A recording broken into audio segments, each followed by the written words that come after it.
สบายดีเนาะมื้อนี้อาจารย์จะมาแก้บทศัพท์เซ็งภาคเรียน2อยู่มศสันติภาพเนาะซึ่งมันจะเป็นหัวบทคล้ายๆคือกับหัวบทเซ็งปีกายนี่เนาะคือ2017-18เนาะซึ่งคำถามเพิ่นว่าเฮามาติด A แม่น1 3 -3 แล้วก็1แล้วค่าของ x เท่ากับ2กับ1เนาะแล้วมาติดปีนของ x ตัวนี้เนาะคูณ a และคูณ x แม่นมาติดใดขอก-2กับ-6 4ขอไข่4ขอค้อยเท่ากับ-2กับ0ของอเท่ากับ-7เนาะเอามาเบิ่งบทแกนนำกันซึ่งมาติดปีนของตัวนี้เนาะมันจะได้เฮาก็ได้เลยก็ได้เขียนคำว่าได้เลยเนาะจะได้ที่ตัวนี้เขียนตัวเก่านี่เนาะจะเท่ากับมาติดปีนตัวนี้จะแม่น2 1เปลี่ยนแถวเป็นทันเนาะคูณให้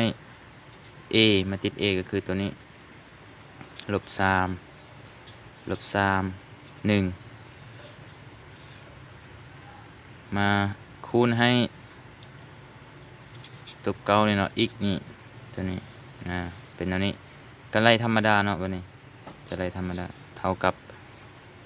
อันนี้คูณนี้อันนี้คูณนี้แล้วมาบวกกันเนาะจะได้2คูณ1 2บวก1คูณให้-3ก็เท่า-3แต่บวกลบกลายเป็นลบเท่า-3เนาะต่อไปแม่น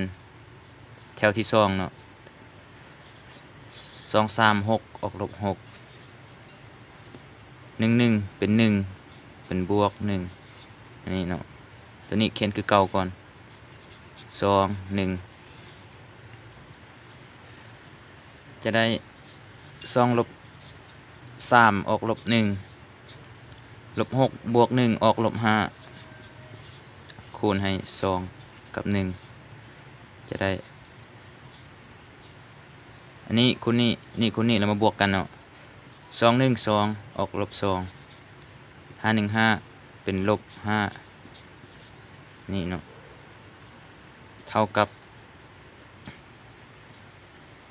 -2กับ-5ออก-7เนาะง่ายๆข้อนี้ซึ่งเราจะได้ค่าของมาติดปีนของ x นี้ a x นี้เท่ากับ-7เนาะ-7เฮามาเบิ่งอยู่ข้อใดเนาะอยู่ดีข้องอเฮาก็หมายข้องอจะมีแต่เท่านี้บทหัวข้อตัวนี้มันก็บ่ใช่ยากเนาะ